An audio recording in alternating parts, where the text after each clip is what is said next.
हे सरकार फसवतंय. विखे पाटलांनी फसवलं, फडणवीसांनी फसवलं, सरकारनं सातत्यानं फसवलं, सर्वात मोठं एकनाथ शिंदेनं फसवलं, हे सत्य आहे. आता जरांगे पाटील का फसतायत हाही प्रश्नच आहे. फसू नये, त्यांनी समजून घ्यावं अजून पण या पद्धतीनं मागणी करावी असं मला वाटतं. जरांगे पाटलाचं आंदोलन आंतरवली सराटीत सुरू होतं. हाके कुठले आहेत? सोलापूर जिल्ह्यातले. इथे येऊन आंदोलन करण्याचं काय कारण आहे? त्यांनी तिथं करावं ना आंदोलन त्यांचं. जरांगे पाटील मराठा समाजासाठी मागतायत, त्यांनी ओबीसीसाठी मागावं ना. आंदोलन विरोधासाठी नसतं, मागण्यासाठी. ओके, ठीक आहे, तिथून विरोध करा ना तुम्ही, तिथं आंदोलन करून. हाके मुळात हे ठरून, म्हणजे हा बी प्लॅन असतो यांचा, किंवा बी टीम म्हणून काम करते या पद्धतीनं, आणि ते ठरून ओबीसी आणि मराठ्यांमध्ये वाद निर्माण करण्यासाठी, माझा डायरेक्ट दावा आहे, ओबीसी आणि मराठ्यांना दोघांमध्ये वाद निर्माण करण्यासाठी जरांगे पाटलाचं आंदोलन सुरू झालं की हाकेनं काहीतरी बोलायचं, वाद निर्माण करायचे, ओबीसीची तिकडं मस्तकं भडकावायची आणि मराठा आणि ओबीसीमध्ये वाद निर्माण करायचा. आणि त्यामध्ये ते बऱ्यापैकी सक्सेस झालेत महाराष्ट्रात, लक्षात ठेवा, ओबीसी आणि मराठ्यात वाद करण्यात, असा माझा दावा आहे. मुंबईला आझाद मैदानावर आंदोलन सुरू झालं. हो, त्या दरम्यान मी विरोध केल्यामुळं मी आंदोलनापासून दूर गेलो. माझ्यावर टीकाही झाली, मला ट्रोलही करण्यात आलं. परंतु सत्य परेशान हो सकता है, पराजित नाही. जे सत्य असतं, जो कायदा असतो, तेच असतं. आणि लोकांना कळण्यासाठी जर 2 आणि 2.5 वर्ष लागत असतील तर त्याला मी काही करू शकत नाही आहे. समाजासाठी आपण सत्य बोललं पाहिजे, सत्य सांगितलं पाहिजे. कदाचित मनोज जरांगे पाटलाला कळलं नसेल किंवा त्या लोकांनी फसवणूक केली असेल, सरकारने फसवणूक केली असेल, असंच माझं सातत्यानं मत राहिलेलं आहे. नमस्कार, मी आपल्या सर्वांचा मित्र अक्षय ताटे. खरं तर काल आंतरवली सराटी येथून मनोज जरांगे पाटील यांनी 29 ऑगस्टला जी काही आंदोलन करण्याचा इशारा दिला आहे, 28 ऑगस्टपर्यंत सरकारने जे काही मागण्या आहेत त्या पूर्ण न झाल्यास 29 ऑगस्टला निर्णायक असा इशारा दिला आहे. एकतर मी जाईल, नाही तर सरकारला जाईल, अशा पद्धतीने जो इशारा आहे त्याचविषयी आज आपण जाणून घेणार आहोत. आपल्यासोबत आहेत मराठा सेवा संघाचे प्रवक्ते, संभाजी ब्रिगेडचे प्रवक्ते असलेले डॉक्टर प्राध्यापक शिवानंद बानुसे सर. खरं तर त्यांच्याविषयी जर सांगायचं झालं तर अनेक माध्यमांमध्ये तुम्हाला ते आरक्षणाविषयी भाष्य करताना दिसतात. तरुणांचे प्रश्न असतील, विद्यार्थ्यांचे प्रश्न असतील, याविषयी सुद्धा ते आवाज उठवतात. त्यांच्याकडनं आजच्या या आरक्षणाविषयी किंवा काल जे आंदोलन झालं याविषयी जाणून घेणार आहोत आजच्या या पॉडकास्टमध्ये. नमस्कार सर. नमस्कार. खरं तर काल जे निर्णायक असा म्हणजे निर्णय घेतला की 28 ऑगस्टपर्यंत सरकारने मागण्या मान्य करावा, नाही तर 29 ऑगस्टला मी जाईल, नाही तर मग सरकार जाईल, याविषयी कसं बघता तुम्ही? मनोज जरांगे पाटलाचं आंदोलन, या आंदोलनाचा मी सुरुवातीपासूनचा साक्षीदार आहे. मी मनोज जरांगे पाटलाच्या शिष्टमंडळात सुद्धा या राहिलेलो आहे. मुख्यमंत्र्यांशी, मंत्रिमंडळाशी मी चर्चा पण केलेली आहे. महत्त्वाचा मुद्दा हा आहे की मराठा सेवा संघाची 1990पासूनची मागणी होती की मराठ्यांचं सरसकट ओबीसीकरण, आणि त्याच धर्तीवर हे आंदोलन सुरू झालं होतं. आणि मराठवाड्यातल्या मराठ्यांवर अन्याय झाला आहे. हैदराबाद संस्थांमधून मराठवाड्यात आल्यामुळे, बरोबर, त्यामुळे मराठवाड्यातल्या मराठ्यांसाठी वेगळा निर्णय घेतला जाऊ शकतो, अशा पद्धतीची चर्चा पण सरकारसोबत झाली होती. आणि ते शास्त्रीयदृष्ट्या, तांत्रिकदृष्ट्या आणि कायदेशीरदृष्ट्या सर्व शक्य होतं.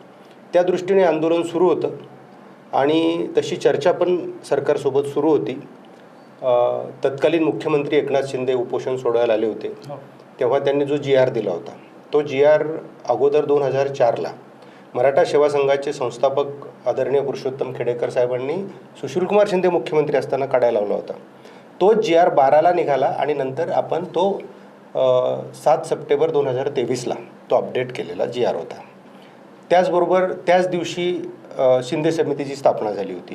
किंवा मराठवाड्यामध्ये कुणबी नोंदी आहेत, परंतु सरकारी अधिकारी देत नाहीत किंवा त्या सापडत नाहीत किंवा कोणी हिंमत करत नाही, तर त्यासाठी आपण त्या नोंदी शोधण्यासाठी एक निवृत्त न्यायमूर्तीची समिती नेमली पाहिजे, अशा पद्धतीची भूमिका त्यावेळी घेतल्या गेली होती. आणि ते आंदोलन त्या ट्रॅकवर होतं. असं असतानाच मी महत्त्वाचं सुरुवातीला हे सांगेल की जवळपास 50-60 हजार नोंदी सापडल्या, 2-2.5 हजार प्रमाणपत्र निघाली, अनेक प्रमाणपत्र जवळपास 10-12 हजार व्हॅलिड बंद झाली. हे मनोज जरांगे पाटलाच्या आंदोलनाचे यश आहे. कुणी जर म्हणत असेल यश नाही, तर हे यश आहे. कारण हे जरांगे पाटलाचं आंदोलन सुरू झालं, त्याच्यामुळे हे सगळं यश मिळालेलं आहे. पण एवढं यश जर गृहीत धरलं तर हे 2-3% यश आहे, 97% यश बाकी आहे. हे आपण लक्षात घेतलं पाहिजे. आणि मग त्यांनी सगळे सोयरेचा मुद्दा पुढे आणला. मी जरांगे पाटलाला म्हटलं, असं सगळे सोयरे नातेवाईक शब्द होता, तो सगळे सोयरे त्याची अधिसूचना आणि मग त्याचा वटहुकूम असं होत नसतं. जात प्रमाणपत्र काढण्याचे निकष आणि ते वैध होण्याचे निकष हे सर्व जातीसाठी सारखेच असतात. ते एका कुणबी जातीसाठी किंवा मराठा जातीसाठी किंवा विशिष्ट कुठल्या जातीसाठी वेगळे असू शकत नाहीत. तशा पद्धतीनं भारतीय राज्यघटनेत 340, 341, 342 कलम आहे. त्यानंतर 15(4) आणि 16(4) आहे. त्यानुसार आणि सुप्रीम कोर्टाचे जजमेंट आहेत, बरोबर, त्याच्यानुसार ते बदलत नसतं. हे मी त्यांना सांगितलं. वाशीत जेव्हा अनेक वकील होते त्यांच्याकडे, काय 30-40 वकील असतील. मी म्हटलं हे असं होणार नाही आहे. ते म्हणे असे शिंदे साहेब येत आहेत आणि आपल्याला या पद्धतीने ते देत आहेत. बरोबर. मी तिथं विरोध केला. ते म्हणे या 50 वकिलांना कळतं आणि तुम्हाला कळत नाही का? मग ठीक आहे म्हटलं, 50 वकिलांना कळतं तर करून दाखवा, मला काही अडचण नाही आहे. केलं तर आनंद आहे ना, चांगली गोष्ट आहे. त्यानंतर मग आता त्याला 2.5 वर्ष झालेत, 2-2.5 वर्ष होत आले. आत्ता त्या सगळे सोयरेचं काय झालं, त्या अधिसूचनेचं काय झालं, त्याच्या वटहुकुमाचं काय झालं आणि जे मिळणार होतं त्याचं काय झालं, आज उत्तरं द्यावीत सगळ्यांनीच. ते 40-50 वकिलांनी द्यावीत, सरकारनं द्यावी आणि ज्यांनी कोणी मनोज जरांगे पाटलाला सांगितले अजून त्यांनी द्यावी. कुणीच देत नाही आहे. ही वस्तुस्थिती आपण लक्षात घेतली पाहिजे. दुसरी गोष्ट अशी झाली की मुंबईला आझाद मैदानावर आंदोलन सुरू झालं. हो, त्या दरम्यान मी विरोध केल्यामुळं मी आंदोलनापासून दूर गेलो. माझ्यावर टीकाही झाली, मला ट्रोलही करण्यात आलं. परंतु सत्य परेशान होऊ शकतं आहे, पराजित नाही. जे सत्य असतं, जो कायदा असतो तेच असतं. आणि लोकांना कळण्यासाठी जर 2 आणि 2.5 वर्ष लागत असतील तर त्याला मी काही करू शकत नाही आहे. समाजासाठी आपण सत्य बोललं पाहिजे, सत्य सांगितलं पाहिजे. कदाचित मनोज जरांगे पाटलाला कळलं नसेल किंवा त्या लोकांनी फसवणूक केली असेल, सरकारने फसवणूक केली असेल, असंच माझं सातत्यानं मत राहिलेलं आहे. मुंबईला आंदोलन सुरू झालं, त्यांनी अभ्यासकांना बोलवलं. म्हटलं ओके, आपण गेलं पाहिजे. मी 2 दिवस अगोदर मुंबईला गेलो, आझाद मैदानावर गेलो, त्यांची स्टेजवर भेट घेतली. हो, त्यांच्याशी जवळपास 1.5-2 तास मी चर्चा केली. ते म्हटले आपल्याला हैदराबाद गॅजेटियर लागू करून GR काढायचं आहे आणि त्या पद्धतीचा ड्राफ्ट तुम्ही करा, जसा तुम्ही जो 23 सप्टेंबर 23 जो मला दिला होता करून तसा करा. मी म्हटलं मनोज जरांगे पाटील, खुद्द डॉक्टर बाबासाहेब आंबेडकर जरी आले तरी कायद्यापेक्षा GR मोठा काढू शकत नसतात, कारण कायदा मोठा असतो. आज अस्तित्वात जे कायदे आहेत त्याच्यानुसार असा GR निघत नसतो आणि असा GR निघाला तर त्याचा काहीही फायदा होत नसतो. ते म्हणे आमचं ठरलंय, हा GR काढणार आहे आम्ही, या पद्धतीने ते आम्हाला करायचं आहे. बाकी सगळे तज्ज्ञ मंडळी त्या ठिकाणी, काही वकील मंडळी होती तिथं, माझ्या काही ओळखीची आहेत, काही ओळखीची नव्हती, 10-12 वकील मंडळी होती, काही अभ्यासक तिथं बसलेले होते. मी म्हटलं ठीक आहे, मला हे मान्य नाही, तुम्हाला याच्या व्यतिरिक्त उपोषण सोडण्यासाठी ठीक आहे, आता परिस्थिती जर गंभीर आहे तर आपल्याला सरकारला इन्स्टंट आत्ता काय मागता येईल ते मी सांगू शकतो. ते म्हणे त्याच्यावर आपल्याला चर्चा करायची नाही, मला GRवर चर्चा करायची. ओके म्हटलं. एवढी सर्व चर्चा केल्यानंतर मी तिथून निघून आलो. त्यानंतर मग तो 2 सप्टेंबरला GR निघाला तर 17-18 सप्टेंबरला आम्ही इथं गोलमेज परिषद पण घेतली. तुम्ही होते त्या गोलमेज परिषदेला. त्याच्यातही आम्ही सांगितलं की या GRनुसार अर्थात हैदराबाद गॅजेटियरनुसार एकही प्रमाणपत्र जर मराठवाड्यात निघालं तर ते आम्हाला दाखवा. पहिल्या निकषाप्रमाणे निघत आहे ते खरं आहे. कुणबी नोंद ज्याची सापडेल ना त्याचं निघणारच आहे, त्याचं व्हॅलिड होणारच आहे, ते सुप्रीम कोर्टात टिकणारच आहे.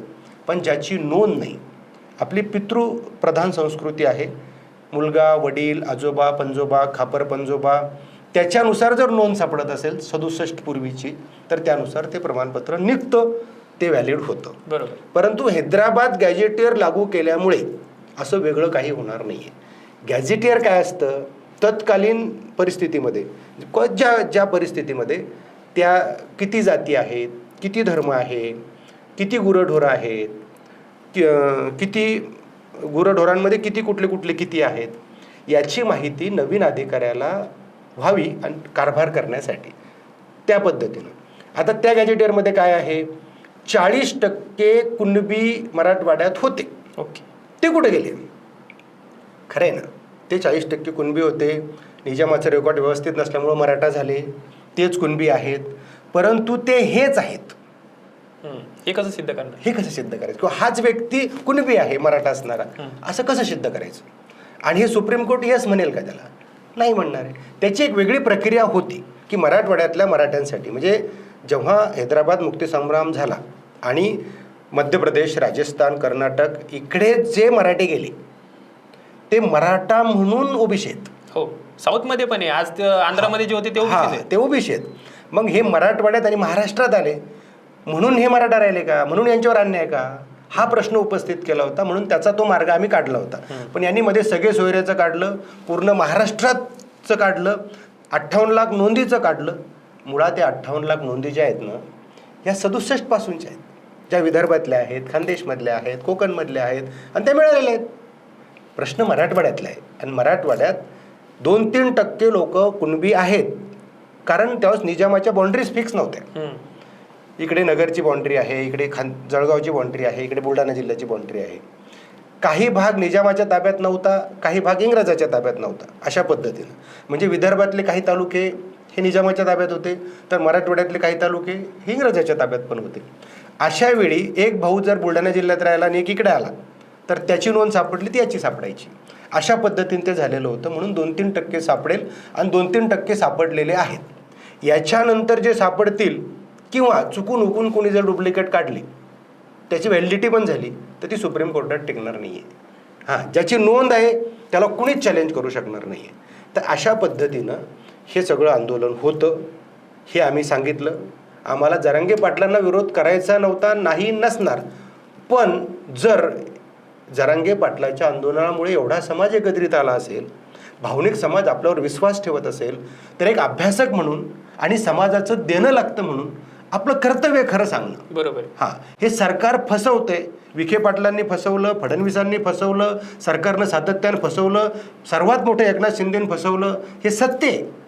आता जरांगे पाटील का फसतायत हाही प्रश्नच आहे. फसू नये, त्यांनी समजून घ्यावं अजून पण या पद्धतीनं मागणी करावी असं मला वाटतं. आता तुमचा प्रश्न मूळ असा होता की 29 पासून ते 29 ऑगस्ट पासून नवीन जे आंदोलन, आता त्यांनी मागणी काय केली आहे की 58 लाख नोंदी द्या. त्या मिळालेल्याच आहेत, त्या पूर्ण महाराष्ट्रातल्या नोंदी आहेत, त्या काही मराठवाड्यातल्या नाही आहे. दुसरं कोणतं सांगितलं त्यांनी? दुसरे अशा मागण्या केल्यात की ज्या मागण्या त्याच्यात काही महत्त्वाच्या आहेत असं मला वाटत नाही. ज्या मूळ मागण्या होत्या त्या कुठे गेल्या? हैदराबाद गॅजेटियर लागू केलं तर सरकार वेगळं काय करणार आहे?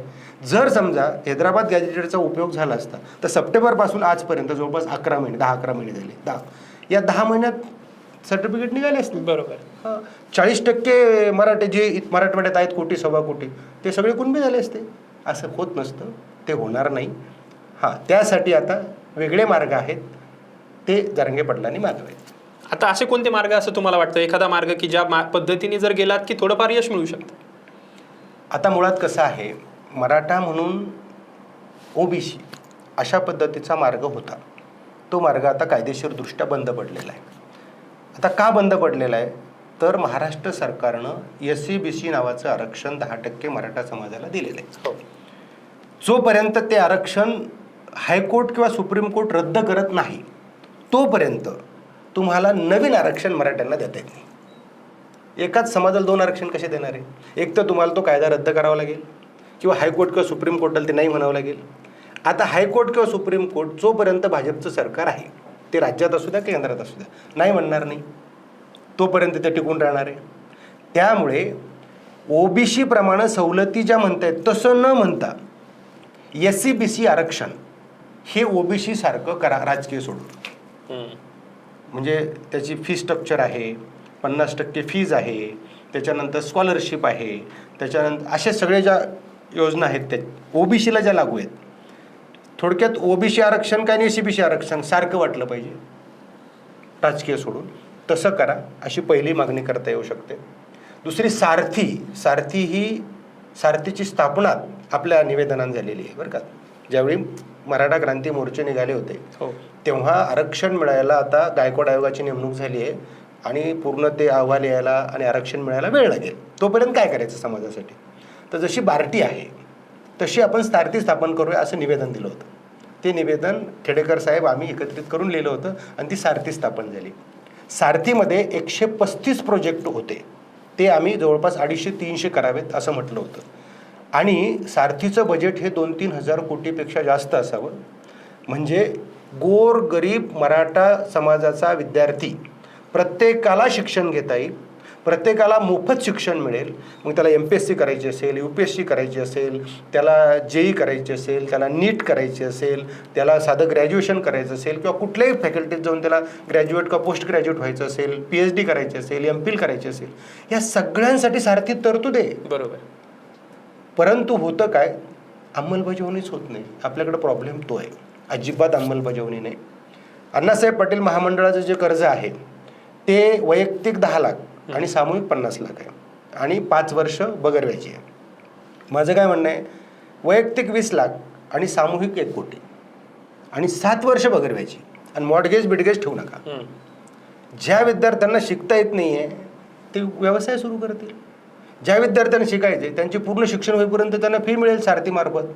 अशा पद्धतीनं जर आपण 3 गोष्टी मागितल्या तर आणि त्याची अंमलबजावणी करून घेतली तर आपल्याला गोष्टी करता येतील.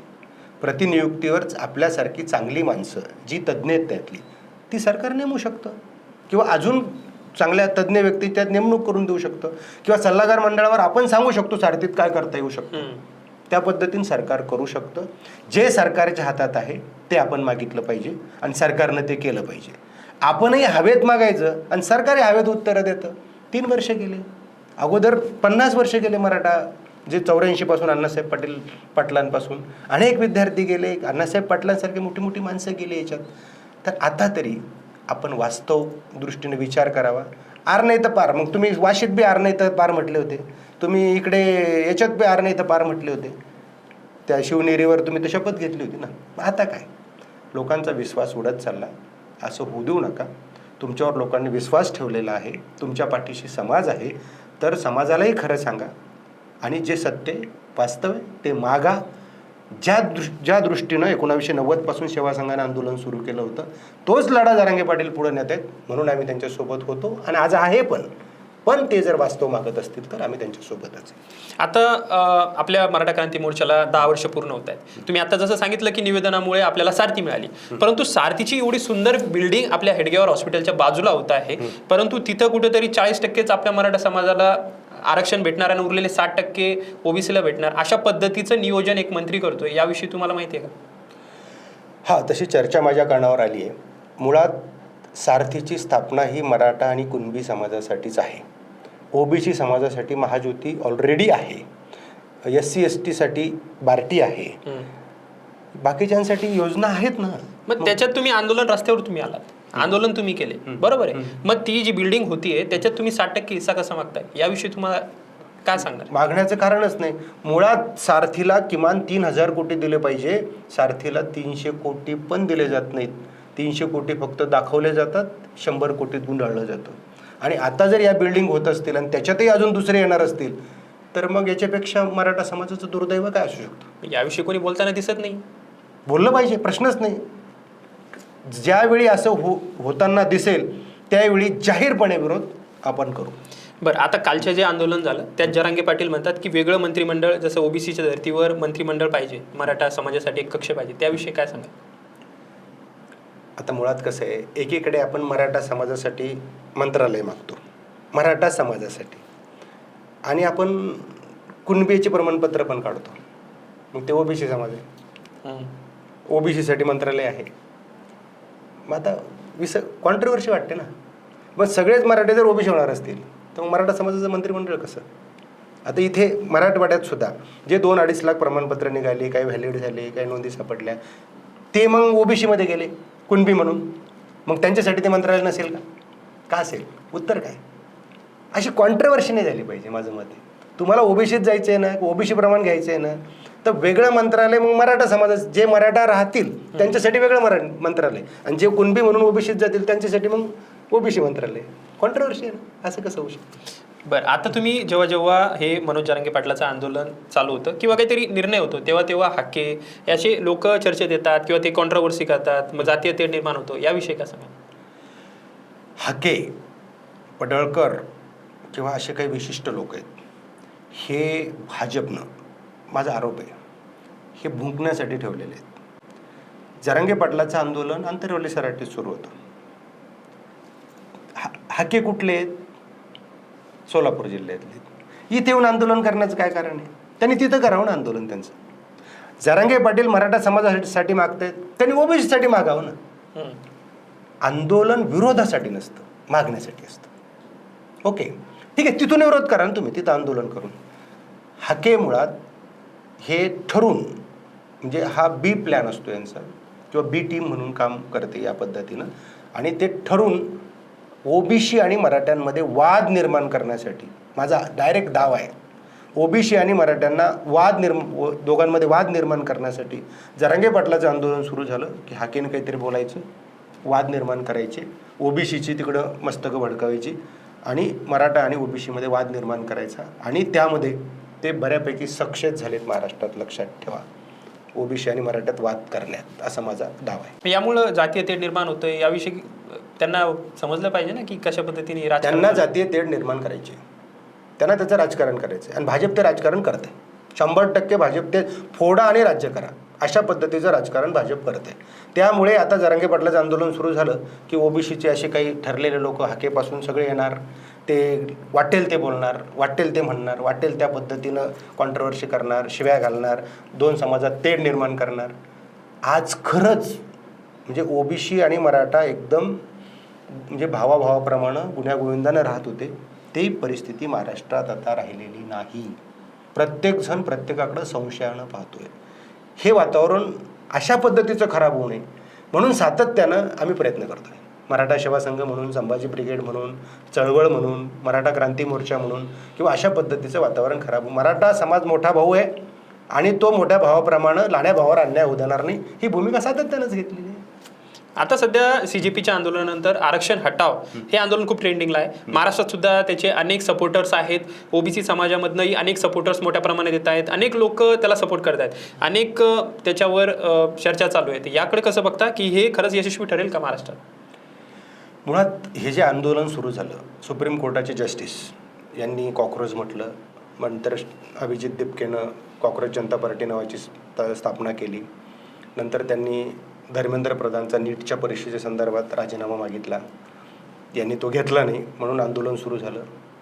अमित शहापासून मोदीपर्यंत सगळ्यांचे IBचे रिपोर्ट खोटे ठरले. यांना 5-6 हजार विद्यार्थी तिला असं वाटलं होतं, तिथे लाखो विद्यार्थी आले, संविधानिक मार्गाने आंदोलन करत होते, संविधानिक मार्गाने संसदेकडे गेले, ते घुसले नाहीत, चूक नाही केली, पण यांनी अमानुष त्यांच्यावर लाठीहल्ला केला. त्याचा मी इथे या प्रसंगी जाहीर निषेध करतो. ते विद्यार्थी जर संसदेत घुसले असते, त्यांनी काय केलं असतं? पहिली वेळे मोदीला तिथून पाठीमागं पळावं लागलं. आता सोनम वांगचुक बसले का बसवले याच्यावर मी बोलणार नाही. ठीक आहे, त्या बिचाऱ्याचं योगदान शास्त्रज्ञ म्हणून, विचारवंत म्हणून खूप मोठं आहे आणि त्यांनी ते 27 दिवस उपोषण केलं. पण त्या विषयावर न बोलता फक्त एवढंच सांगतो, अभिजित दिपके आणि विद्यार्थ्यांचं आंदोलन हे 100% यशस्वी राहिलेलं आहे. या आंदोलनामुळे पहिल्यांदा मोदी सरकारला कुठल्या तरी मंत्र्याचा राजीनामा घ्यावा लागलेला आहे. पहिल्यांदा मोदीला पाठीमागच्या गेटमधून संसदेतून जावं लागलेलं आहे आणि मोदी सरकार घाबरलेलं आहे की जो झेंजी आहे 97 ते 2012च्या दरम्यान जन्मलेला, हा आपल्यासोबत होता पण तो आपल्यासोबत नाही, आपल्या विरोधात गेलेला आहे. आता त्याला सत्य कळलेलं आहे. अशा पद्धतीनं हे कळल्यानंतर मोदी रात्री 12 वाजता आलेत पहिल्यांदा, आणि पहिल्यांदा त्या असा व्हिडिओ केला आहे, बघितलं तुम्ही सगळ्यांनी. त्याच्यात ते चेहरा वगैरे बघून काय चेहऱ्याचे भाव आपल्याला सांगायची गरज नाही आहे, केलं आहे की अशा पद्धतीनं. मुळात आपण हे लक्षात घेतलं पाहिजे, हे आंदोलन सक्सेस झालं आहे. तरुण पिढी झेंजी आपल्या विरोधात गेली आहे. उद्या आपलं सरकार किंवा आपलं सगळी सत्ता आता धोक्यात येणार आहे. अशा वेळी भाजपचा बी प्लॅन तयार आहे, तो आरक्षण हटाव. आणि झेंजीमध्ये थोडक्यात अभिजित दिपके किंवा युवकांच्या, मी अभिजित दिपकेच म्हणणार नाही, तर युवकांच्या, तरुणांच्या लढ्यामध्ये फूट पाडायची. मुळात हे अभिजित दिपकेपासून सगळे जिथं जे बोंबलत होते किंवा सगळे जे आंदोलन करत होते, हे सगळे आंबेडकरवादी आहेत, हे संविधानप्रेमी आहेत, हे देशप्रेमी लोक पोरं आहेत सगळे. हे म्हणजे जे आंदोलन त्यांनी केलं ना, हे कल्पनेच्या पलीकडचं केलं आहे सगळ्यांच्या. त्यांचं खूप अभिनंदनच आपण केलं पाहिजे. खूप चांगलं आंदोलन. ती मुलं आरक्षण हटाव कधीच नाही म्हणणार. जो बाबासाहेब आंबेडकरवादी आहे ना, जो संविधानप्रेमी आहे, तो आरक्षण हटावं म्हणणार नाही, कारण आरक्षणाची मूळ संकल्पना त्याला माहिती आहे. मग काय करायचं, जो भाजपची IT सेल आहे त्यामार्फत ही मोहीम राबवायची आणि यांची ताकद कमी करायची.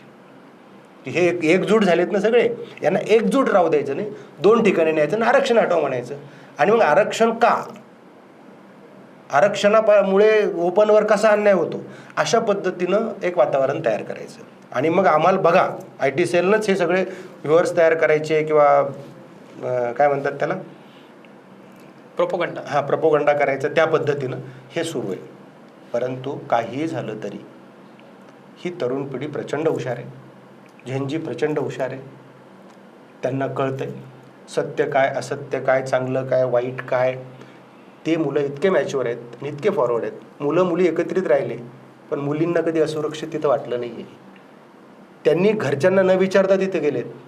ते म्हणजे देशप्रेमाच्या आणि संविधान प्रेमाच्या आणि एकंदरीतच एकीच्या गोष्टी करत होते. त्यामुळे यांनी कितीही व्ह्युअर्स वाढवले आणि कितीही ही चळवळला बळ देण्याचा प्रयत्न केला तर ते शक्य होणार नाही. कारण आरक्षण हे प्रतिनिधित्व आहे. अकॉर्डिंगली म्हणजे रिझर्वेशन मीन्स रिप्रेझेंटेशन, ते प्रतिनिधित्व आहे आणि त्या पद्धतीनंच ते होणार आहे. यांनी किती प्रयत्न केले ते सक्सेस होणार नाही. आणि मी आपल्या माध्यमातून सगळ्यांना आवाहन करतो, यांचा हा प्रयत्न सक्सेस होऊ देऊ नका.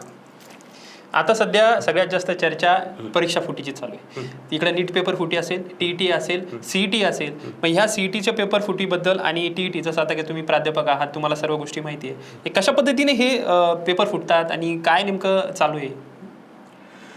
मुळात नीटचा पेपर फुटला. मोठेगावकरपासून तर पेपर काढणारे, पेपर सेटर वगैरे हे सगळे जाळं लक्षात आलं. तो पेपर परत घेतला, ती नामुष्की झाली. अनेक विद्यार्थ्यांनी आत्महत्या केल्या. TETचा पेपर ठाण्यात आणि कल्याणमध्ये तिकडे फुटला. आता हे दोन पेपर फुटले. आता ह्या परीक्षा, एक परीक्षा झाली, एक परीक्षा होणार आहे. परंतु 2 दिवसापासून महाराष्ट्र सरकारची MST CET अभियांत्रिकी आणि तत्सम कोर्सेससाठी जी CET घेतली जाते, त्या CETमध्ये प्रचंड मोठ्या प्रमाणावर घोळ झाला आहे. कारण अनेक तज्ज्ञ, अनेक शिक्षक व्हिडिओ करत आहेत आणि पुढे येत आहेत आणि सांगत आहेत की 10वीत एवढे मार्क होते, 12वीत एवढे मार्क आहे, JEEला एवढे मार्क आहेत आणि CETत मात्र 99 आणि 100% आहे. असा काय चमत्कार होतो? अपवादात्मक एखादा विद्यार्थी असेल की ज्याचं होईल. तुमचे पहिल्या 300मध्ये जवळपास 70-80% विद्यार्थी. हे असं कसं होऊ शकतं?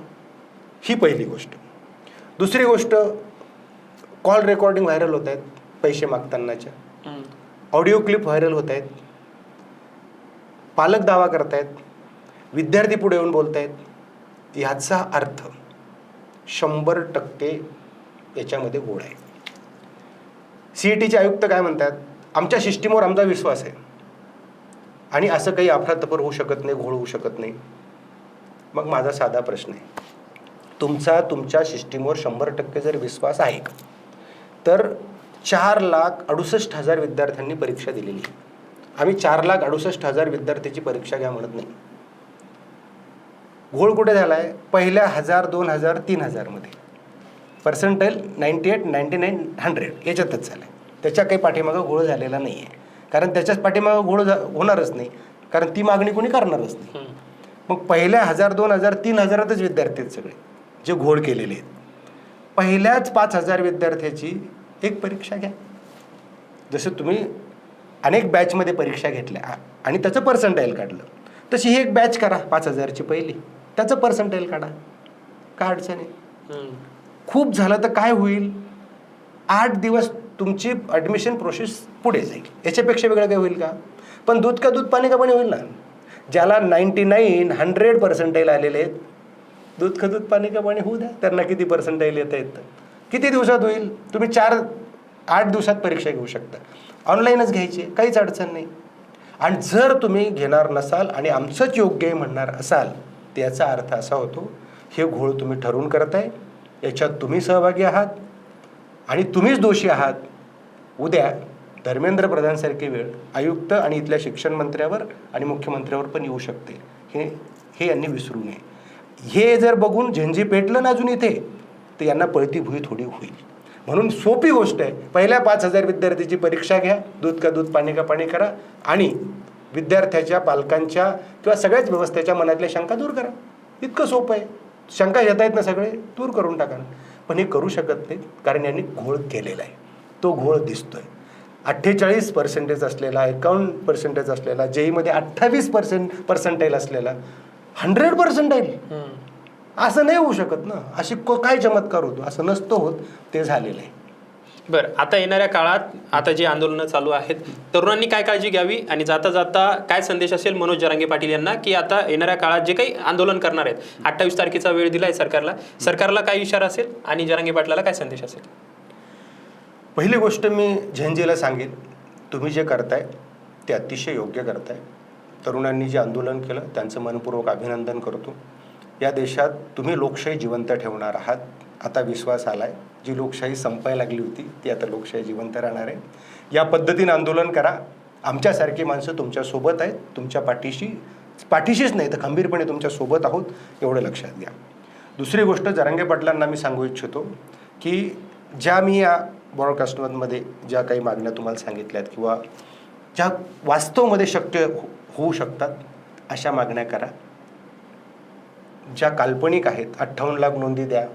सरकार म्हणेल ह्या घ्या नोंदी, तुम्ही कुठल्या चेक करणार आहे त्या नोंदी? तुम्हाला कशावर देईल? त्या हार्ड कॉपीत देईल का सॉफ्ट कॉपीत देईल? कशा देईल, कुठं देईल, काय देईल? जे काल्पनिक आहे, काल्पनिक गोष्टीवर चर्चा न करता ज्या वास्तव गोष्टी आहेत, ACBC OBC सारखं करा. सारथीला 3,000 कोटी द्या, अण्णासाहेब पाटील महामंडळाला 5,000 कोटी द्या, 10 लाखाचं 20 लाख आणि सामूहिक 50 लाखाचं 1 कोटी करा. 7 वर्ष बगैरव्याजी करा.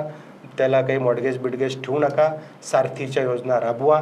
सगळ्या 3,000 कोटी देऊन इथल्या गोरगरीब विद्यार्थ्यांना, मराठा समाजाच्या आणि कुणबी समाजाच्या मुलांना त्याचा प्रचंड फायदा होईल. जे सरकार करू शकतं ते मागा, पदरात पाडून घ्या. आणि ते जर सरकार करत नसेल तर मग काय करायचं सगळे मिळून आपण करू, पण काल्पनिक गोष्टी करू नका, एवढी विनंती. दुसरी गोष्ट, सरकारला स्पष्ट सांगणं आहे, फडणवीस साहेब तुम्ही सातत्यानं आम्ही खूप केलं ठीक आहे ना, तुम्ही केलं नाही असं आम्ही म्हणणार नाही.